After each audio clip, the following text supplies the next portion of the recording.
happens to a person's belief system when facts are presented regarding the existence and non-existence of extraterrestrials?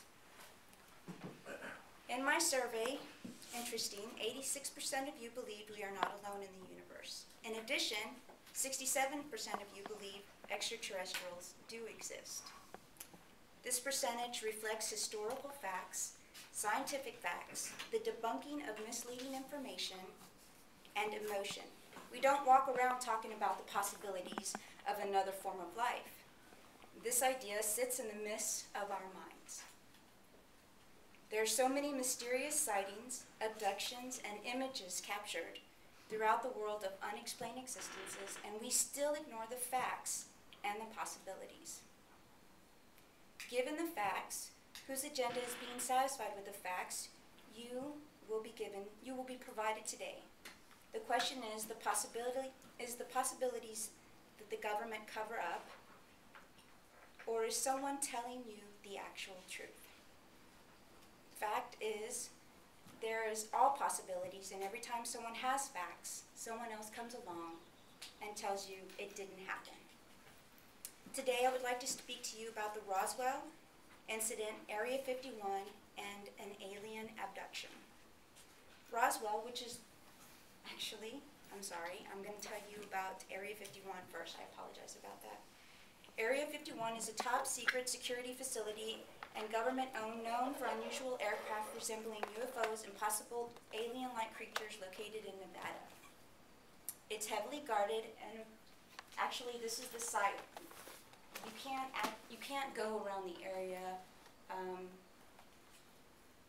unless you can go, but you're usually cited, or they know that you're there. They have this high-tech, I guess, security system. I wouldn't even know what to call it. But it feels heat, and when you get a certain distance, and once you're able to capture video like this, there are actually helicopters, security guard who come to you and actually confiscate all of your material. I'm not sure how this guy got his stuff out there, but it's really guarded very well. How do I go back? Try the arrow keys. Yeah. Hit your arrow keys on the keyboard. Okay, I'm sorry. Okay. In Area 51, they've interviewed several of the co-workers who actually work here. I know that workers who come in to work, they're actually flown in Area 51 and flown back to wherever these people live. And they have seen images of cylinder-like aircrafts in the area, and all sorts of sounds and shapes that nobody's ever really seen or known. Excuse me. A physicist and MIT graduate worker in Area 51 actually did an interview on National Geographic, which I accessed on March the 4th, 2010. And he tells you a lot of interesting things that go on in Area 51. He spoke about an anti-gravity reactors used for crash UFOs to design an advanced propulsion system. Who knows what that is? So it's pretty interesting if you can go to the National Geographic and look up Area 51. Next, we mentioned the possibilities of alien Next, we mention the Roswell incident. I'm sorry. I can just push the arrow? Okay, great. In the Roswell incident, I'm not sure if everybody's familiar, but back in 1947, there was a crash site in Roswell, which is located in Arizona, New Mexico. I want to show you a video on this so you guys can understand exactly what I'm trying to do.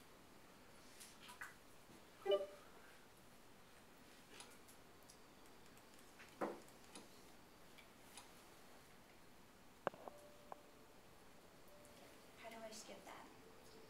It's an ad you can't. Oh, okay. It says it starts when It's going to take about 30 seconds. Stop my time.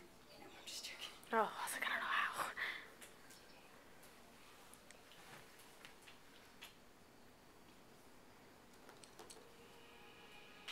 Many believe that in July of 1947, near top-secret airbase at Roswell, New Mexico, the United States military finally got a close-up look at these mysterious spacecraft.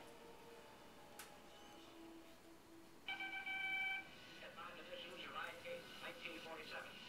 The Army Air Forces has announced that a flying disc has been found and is now in the possession of the Army. Army officers say the missile found sometime last week has been inspected at Roswell, New Mexico, and sent to Wright Field, Ohio for further inspection. Walter was public information officer of the 509th Bomb Group. He was the official instructed to dispatch press releases to the radio station and newspapers in Roswell.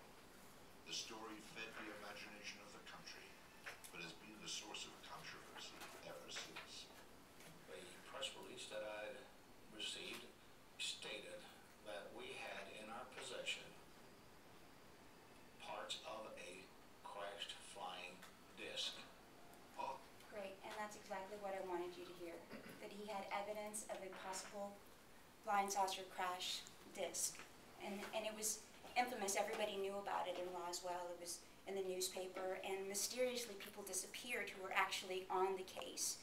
One day somebody would see somebody go in, a nurse or a detective, and the next day nobody was there. So it was rather interesting. Next, I would like to mention alien abductions. And this is a story that Abigail Tyler, which is, this is the actual lady, and her face is kind of blurred out. I'm not sure why, but you can basically see it. But she had a documentary where she actually videoed her clients in Nome, Alaska. She interviewed her clients, and out of like maybe 25 to 30 clients, she had seen the same images, hearing the same voices, and Paramount Pictures actually made a movie on her story back in 2009 of November. So I'm going to show you another video on this. And I'm not sure how you guys will react, but some of the images or the sounds that you're going to hear are kind of disturbing. So. hell yeah. You staying in for the camera? Enter Abigail Tyler. Okay, what would you like to do? I am actress Amelia Mileage, and I will be portraying Dr. Abigail Tyler. This film is a dramatization of events that occurred October 2000. Everything in this movie is supported by archived footage. Some of what you're about to see is extremely disturbing. Look at this middle of the night almost every night. There's nothing unusual in waking you up. There's one thing. There's an owl at my window. Yeah. Sounds a pig. A white owl.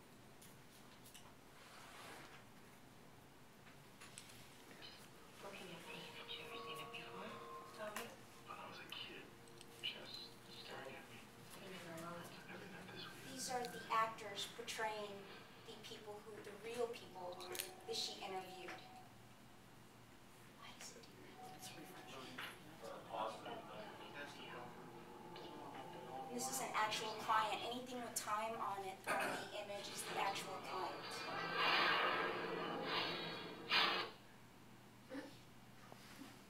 I'm sorry.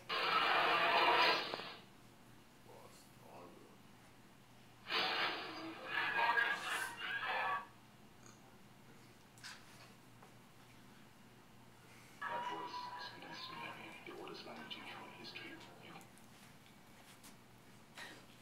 You know what you can do is just pause it. I'm going to Just let it explain my evidence, load which is and in scripture.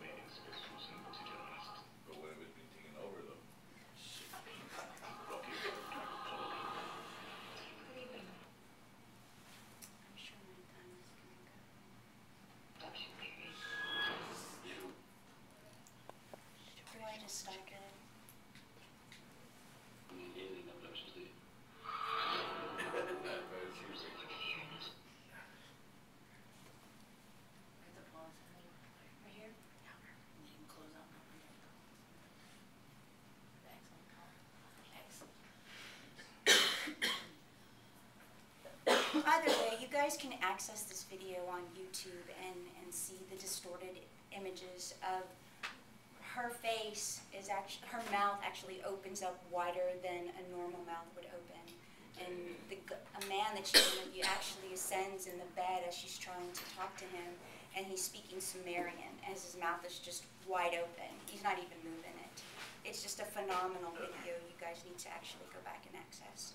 So today I've talked to you about Area 51, the Roswell incident, and alien abductions. So now, I apologize about the video, but today you guys were supposed to decide on whether you believe they exist or not exist. Thank you.